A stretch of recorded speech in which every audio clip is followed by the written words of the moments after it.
السلام عليكم ورحمة الله وبركاته. معكم محمد رشيد في لقاء جديد ومتجدد يرتبط بموضوع كنت قد بدأته منذ تقريبا أسبوع، وكنت لم أنهي الموضوع، يعني تقريبا بقى فيه واحد الطريف، فقلت هذه فرصة باش نكملوا هذاك الموضوع. الموضوع يتعلق بمنهجية قياس نجاعة الأداء في الجماعات الترابية. هذه المنهجية ديال نجاعة الأداء كنا هضرنا عليها وعطينا مجموعة ديال المحاور والأفكار، ومن أجل اقتسام هذا الشيء بغينا نكملوا إن شاء الله. لهذا دائما أطلب من المهتمين بهذه المواضيع التي أتقدم بها طبعا باش نفتحوا وباش نتبادلوا الأفكار والتجارب وباش نتعاونوا على هذه الآليات الجديدة وهذه المفاهيم الجديدة. بغيتهم ils doivent pas s'abonner s'ils veulent bien s'abonner pour avoir en priorité mes vidéos.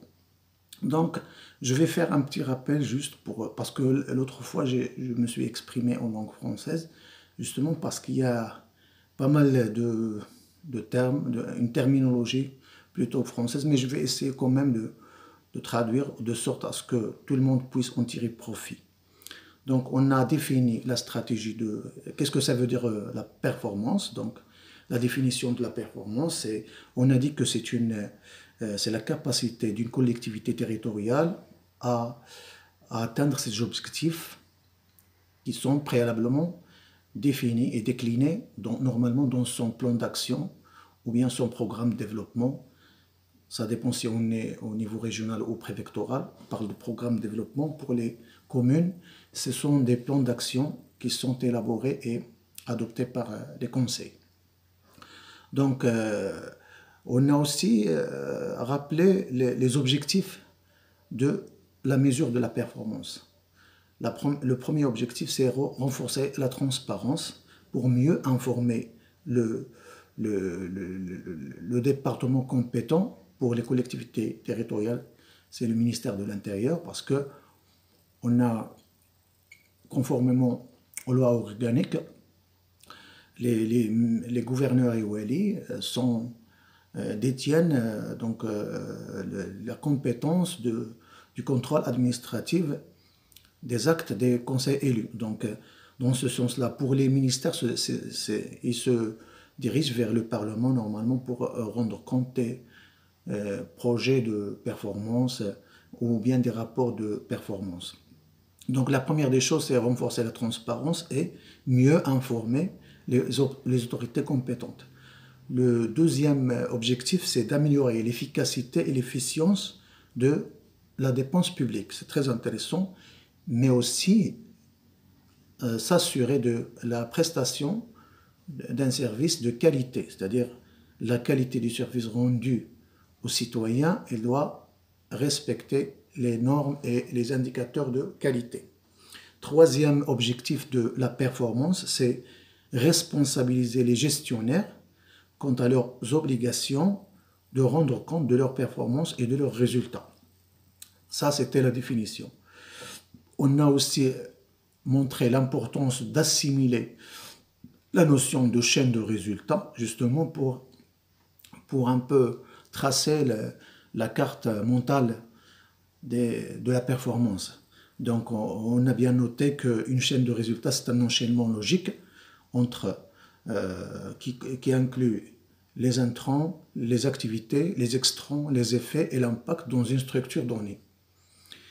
Donc généralement, une chaîne de résultats typique se compose essentiellement de composantes suivantes: les moyens, qui sont les ressources disponibles pour une structure donnée; les activités, qui sont l'ensemble des opérations qui transforment les moyens; les produits sont les résultats à court terme, des résultats de la transformation des moyens. Donc les produits, ce sont des résultats à court terme.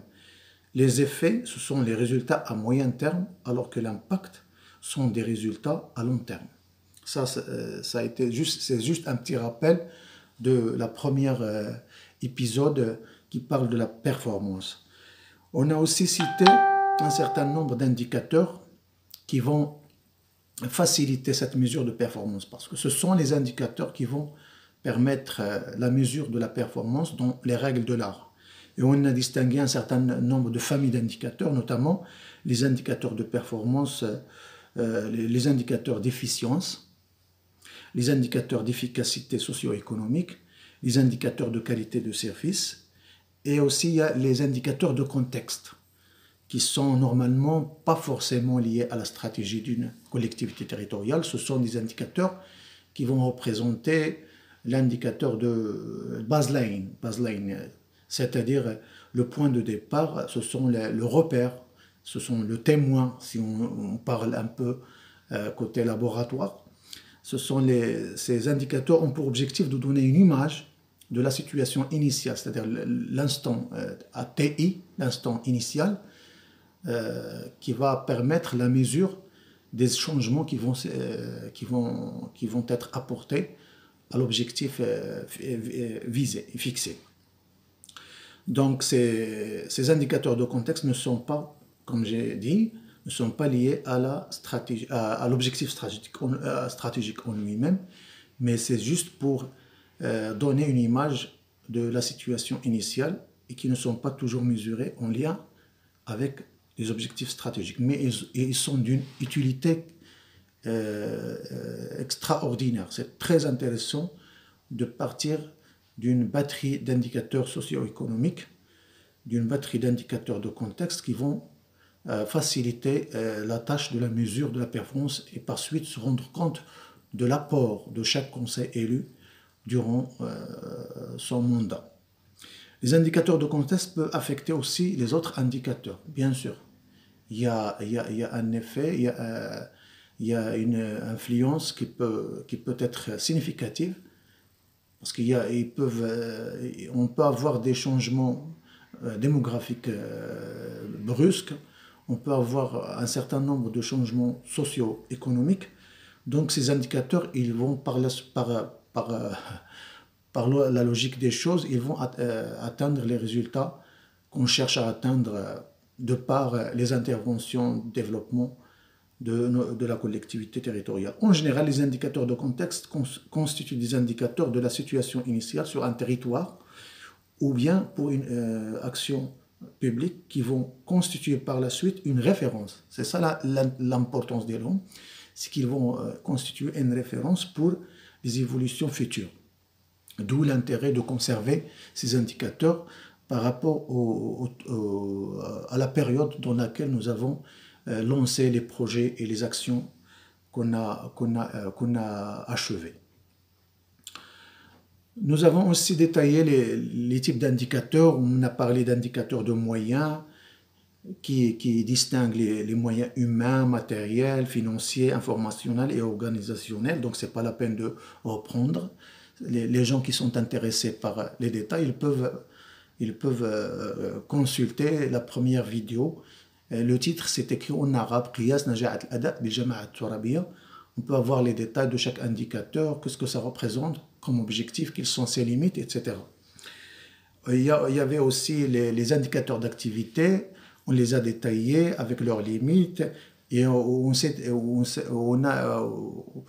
a accordé une grande importance aux indicateurs de résultats, notamment qui sont très recherchés et par les groupes parlementaires et par la population, parce que ce sont ces indicateurs de résultats qui donnent le sens, qui montrent l'impact ou bien qui montrent l'écart entre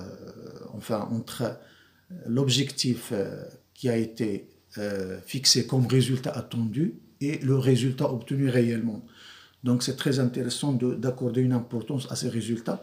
Leur mesure n'est pas aussi simple que les indicateurs précédents, mais en fin de compte, on est obligé de par la loi, par exemple, pour le décret de la procédure d'élaboration des PAC, PDP et PRT, on cherche bien sûr l'efficacité des interventions, des projets de développement, des programmes de développement.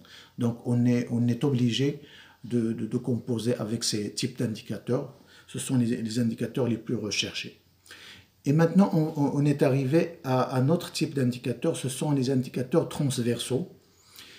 Dans une première phase, les indicateurs proposés sont construits en se basant sur les données disponibles et en tenant compte des pratiques de chaque ordonnateur.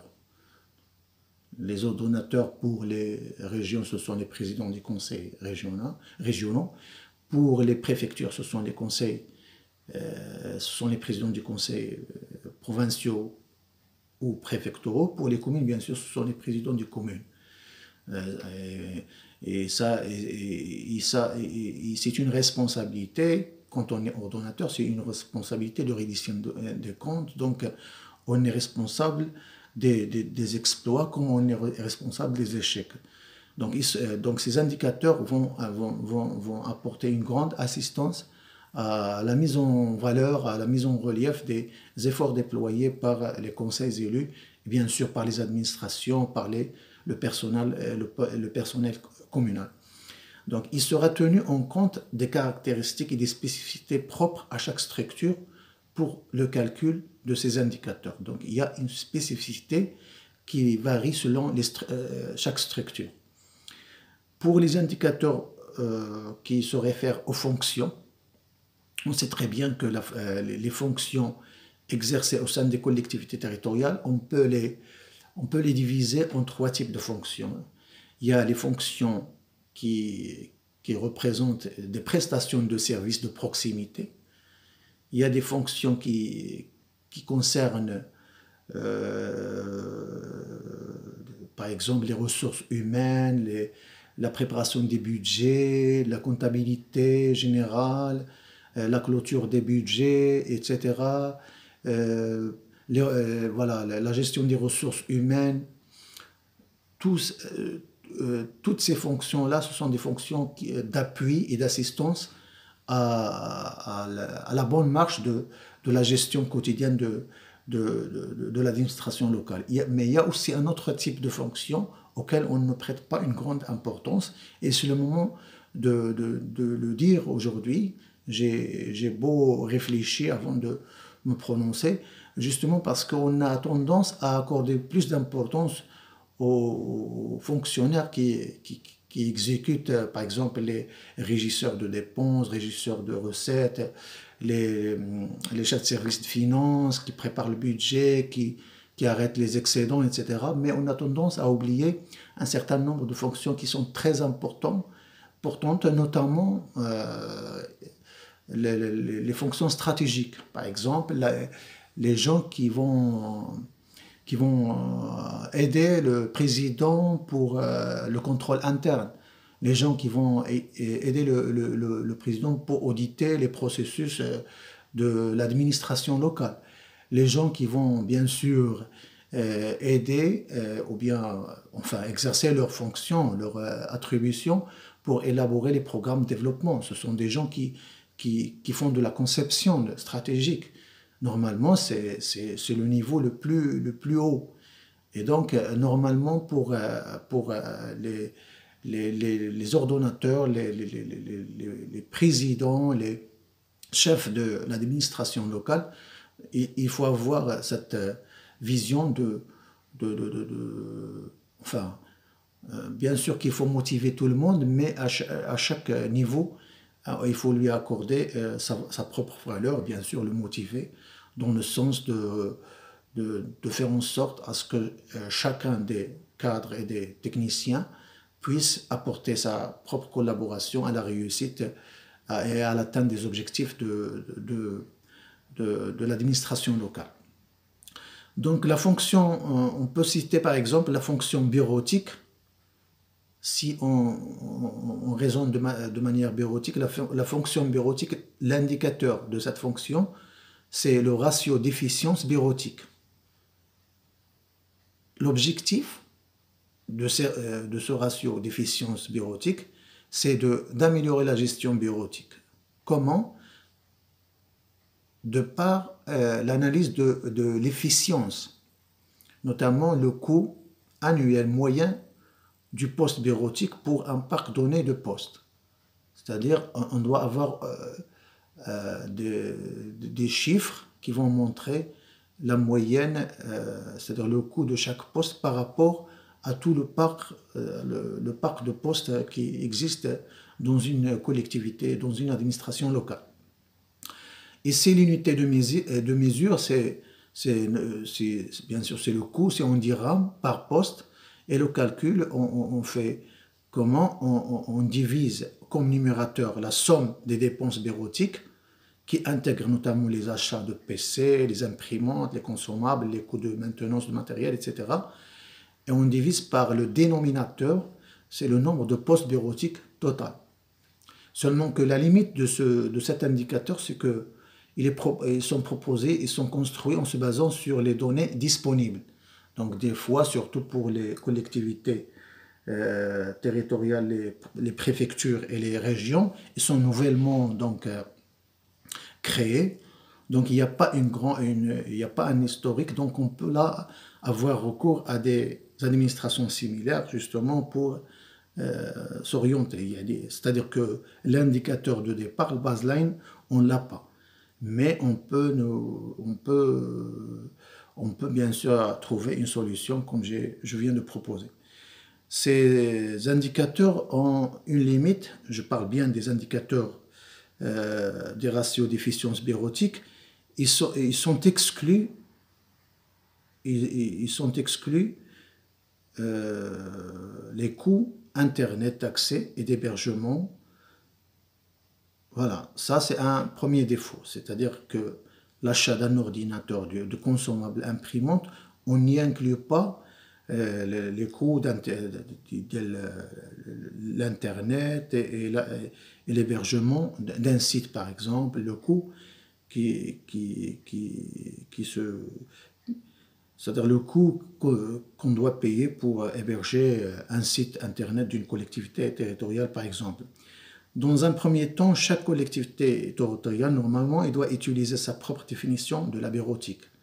Donc là, c'est un mandat, comme on ne cesse de le répéter, on est en train de découvrir la roue, d'inventer la roue, pardon. Par la suite, un travail de concertation et de coordination sera effectué pour arrêter une définition comme à la notion de bureautique. Donc là, il faut déployer un effort là-dessus. Le deuxième type de fonction, gestion des ressources humaines. Et là, c'est très intéressant parce qu'on est tous conscients que ce sont les ressources humaines qui vont garantir la réussite ou pas de tout programme d'action, plan de développement, programme de développement. Donc, les ratios d'efficience de la GRH, là, il faut optimiser l'efficience de la GRH qui comprend les fonctions relatives au recrutement, à la formation continue, à la gestion des compétences, à la gestion des compétences, à l'encadrement supérieur, au nombre moyen de personnes affectées à la GRH par rapport à l'effectif total. Déjà, ça, c'est un indicateur qu'il faut avoir en tête. Je crois que l'indicateur au niveau international, c'est 2,21 ou 2,31, je ne me rappelle plus, mais c'est dans les 2,31%. C'est-à-dire que l'effectif des gens qui vont travailler dans les services chargés de la gestion des ressources, normalement, ils ne doivent pas dépasser maximum 3%. Si on a 100 fonctionnaires, si on a plus de 3 personnes, ça veut dire qu'on a dépassé le ratio de performance. C'est un peu comme ça. Donc en pourcentage, ici le ratio il est en pourcentage, le numérateur ce sont les effectifs gérants, ce sont les agents qui sont affectés au poste de gestion des ressources humaines sur le total des effectifs gérés. C'est ça le ratio qui va nous permettre de voir si on est dans la performance ou contre-performance. La limite, c'est que la GRH comprend les fonctions relatives au recrutement, comme je viens de dire, à la formation continue, à la gestion des compétences, à la gestion de l'encadrement supérieur. C'est-à-dire que même si on essaie de respecter, c'est très difficile de respecter ce ratio, mais au moins il faut l'avoir en tête pour éviter si j'ose dire, le surpeuplement des services en GRH. Fonction formation. Maintenant, on passe à la formation. L'indicateur ici, c'est le coût consacré à la formation. L'objectif, c'est d'optimiser la formation par rapport à la dépense de la formation rapportée au budget de la collectivité territoriale. C'est-à-dire là, le calcul de l'indicateur, en numérateur, on a les dépenses allouées à la formation, combien on dépense pour couvrir les coûts afférents, à la formation par rapport au budget de la collectivité territoriale. Et là, on va nous rendre compte de la performance en matière de renforcement des capacités.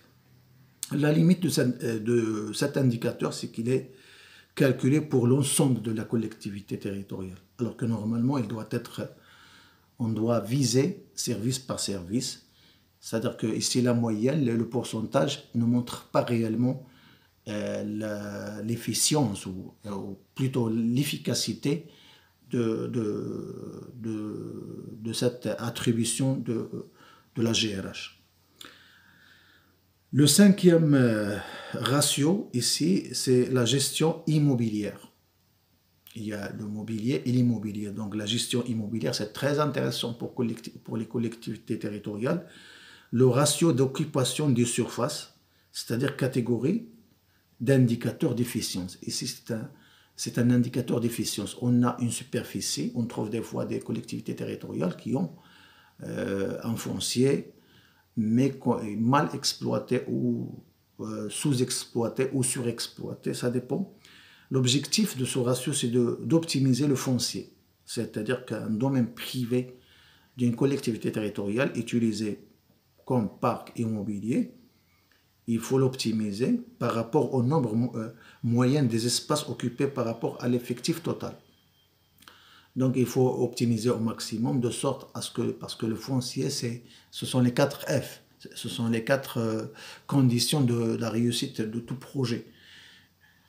Par exemple, le siège d'une collectivité territoriale est un bel exemple pour voir comment on gère le foncier d'une façon performante. Et là, on est en pleine performance par rapport à la gestion immobilière. Mais il y a d'autres exemples. Ici, l'unité de mesure de cet indicateur, c'est le mètre carré, bien sûr. Le calcul, c'est la surface utile et nette. C'est la surface effectivement réservée aux espaces de travail, notamment les bureaux, les salles de réunion, etc. Les circulations horizontales, les locaux sanitaires ne sont pas pris en compte. Donc on ne prend pas en compte les couloirs, les sanitaires, etc. Juste la surface utile, c'est juste la superficie des bureaux où il y a effectivement des services qui exercent leur propre attribution. Donc, le dénominateur ici, c'est l'effectif total. Donc là, c'est juste un ratio d'occupation et ça va nous guider pour être plus performants dans l'exploitation immobilière d'une collectivité territoriale. Maintenant, on passe au sixième ratio, l'achat. Et c'est très intéressant parce que c'est une opération qui est vitale pour toute collectivité territoriale. Donc l'achat ici, l'indicateur, c'est la part des achats groupés ou collectifs dans les marchés publics, l'indicateur d'efficience. L'objectif, c'est d'encourager le recours au mode de l'achat groupé, c'est-à-dire intercommunal par exemple. Et d'ailleurs, on a un décret qui est paru, je crois, en 2016, si je ne me trompe pas, qui peut, mais bien sûr le décret des marchés publics, c'est très bien élucidé dans le décret des marchés publics, mais pour les collectivités territoriales, il y a un décret qui permet l'achat collectif, que les communes peuvent recourir à un achat collectif, bien sûr. Bien sûr, il y a certaines conditions qu'il faut remplir, mais en tout cas, c'est un indicateur qui va montrer la performance de l'achat public. L'unité ici, c'est en pourcentage. Le numérateur, ce sont le nombre des achats groupés, combien d'achats groupés on a effectué par rapport au nombre total des marchés publics qu'on a eu. Là, on peut, bien sûr, pour les collectivités territoriales, surtout les préfectures qui ont beaucoup de conventions de partenariat, un certain nombre de marchés sont financés dans le cadre de partenariats, des achats, des acquisitions, par exemple, de moyens de transport, etc., transport scolaire. Donc là, on est en plein performance, si j'ose dire. L'indicateur, il y a un deuxième indicateur qui concerne l'achat, d'où l'importance de cet indicateur, cette fonction. La fonction d'achat, c'est très intéressant pour une collectivité, pour une administration en général. Ce sont les gains relatifs aux actions d'achat. L'objectif de cet indicateur, c'est de renforcer l'efficience de la fonction achat par rapport aux gains déduits de la comparaison entre un montant de référence ou un ancien marché. D'accord. Donc, bien sûr, si l'unité, c'est le dirham, l'écart entre le montant de référence et le montant obtenu après l'intervention de l'acheteur qui doit normalement valoriser son action en cherchant des gains à travers, notamment, rechercher un meilleur rapport qualité-prix. Ici, la limite, c'est le montant de référence qui peut être déduit de plusieurs manières. C'est une limite, comme j'ai dit auparavant, que c'est déjà, on n'a pas un historique, surtout pour les régions et les préfectures, pour avoir des indicateurs de référence. Donc ici, la moyenne des montants des achats effectués antérieurement ou un montant arrêté par une structure qui réalise des achats de même nature. Donc on peut procéder par analogie, on peut voir des unités, des administrations qui ont effectué des achats similaires et on peut leur emprunter leur propre indicateur de départ, si j'ose dire. L'autre indicateur transversal, on est en plein indicateur transversaux, ce sont la fonction système d'information. Et on sait très bien que la plupart, d'ailleurs, on est sûr que c'est une vraie avancée en matière de gestion locale, notamment la dématérialisation de la commande publique, la gestion des dépenses, la gestion des recettes. Donc il y a toute une rénovation, une vraie mutation en matière d'informatisation de l'administration et de numérisation de l'administration en général. Donc la fonction système d'information, ici, l'objectif de cette fonction, c'est de rationaliser le développement des projets informatiques comme objectif global. L'indicateur ici, proportion de projets informatiques en retard, pour un retard qui est supérieur à 6 mois.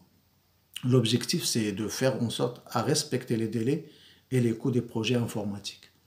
On n'a pas intérêt à avoir des projets informatiques qui vont traîner des mois et des mois. Donc, si on dépasse 6 mois pour installer ou pour élaborer un projet d'information, c'est contre-performant. Donc, l'unité ici de mesure, c'est le pourcentage, combien de projets informatiques qui sont en retard par rapport aux projets qui n'ont pas eu aucun retard, qui ont respecté les délais. On sait très bien que pour chaque projet, il y a un triangle de qualité, coût et délai. Donc qu'il faut respecter pour dire qu'on a réussi l'achèvement ou la réalisation de tout projet. Ici, le pourcentage est calculé en divisant le nombre de projets en retard ou bien en dépassement par rapport au nombre total de projets qui sont lancés par la collectivité territoriale. Donc la dernière fonction transversale, c'est la fonction juridique. Et c'est très intéressant pour les collectivités territoriales parce que la base de la délibération, le principe de libre administration, c'est basé sur la délibération démocratique du Conseil. Donc pour chaque projet, pour chaque intervention d'une collectivité territoriale, on a besoin d'une procédure juridique qui est bien régie par les lois organiques 113,14, 112,14 et 111,14, relative respectivement aux communes, provinces ou préfectures et régions. Donc l'indicateur juridique ici, ce sont les délais moyens de mise en application des décisions, des conseils, des muqarrarat, c'est-à-dire combien de temps on a fait. Donc là, ce sont normalement les directeurs des affaires des présidences et des conseils qui doivent avoir un tableau de bord pour permettre, et aussi les divisions des collectivités locales qui aident les gouverneurs et les walis pour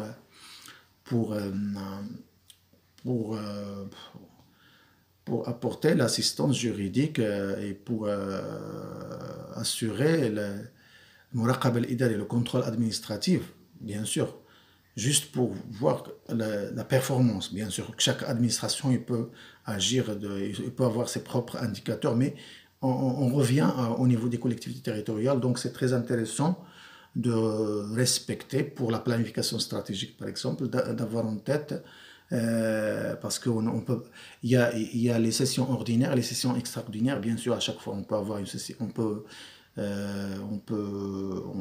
se réunir dans une session extraordinaire pour débattre et pour délibérer, pour prendre les décisions nécessaires pour accélérer le processus de mise en œuvre de projets de développement.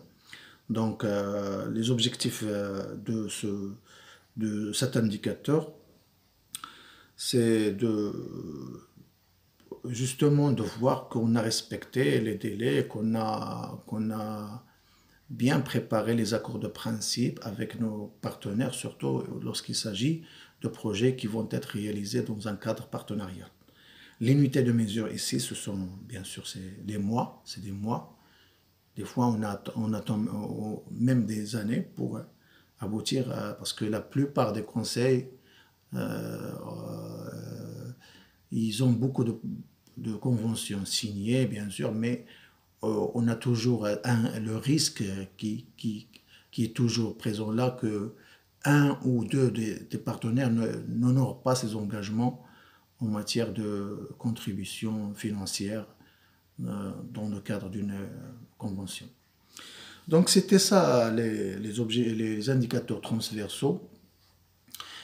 Il me reste uniquement à parler d'une chose qui est, je crois que c'est la plus importante, mais je trouve que le temps ne le permet pas. Je propose de faire une deuxième vidéo pour parler d'un indicateur de performance.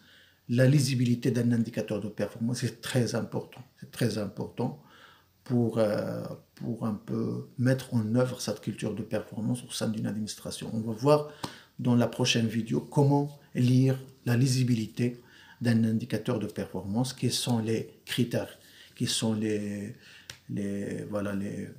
standards qu'il faut avoir, qu'il faut respecter pour une meilleure lecture d'un indicateur, parce que sans une lecture facile, faisable et selon les règles de l'art, on risque de ne pas pouvoir mesurer la performance. Donc, je vous remercie. Je vous redemande une autre fois de vous abonner pour avoir en priorité mes vidéos. Merci beaucoup.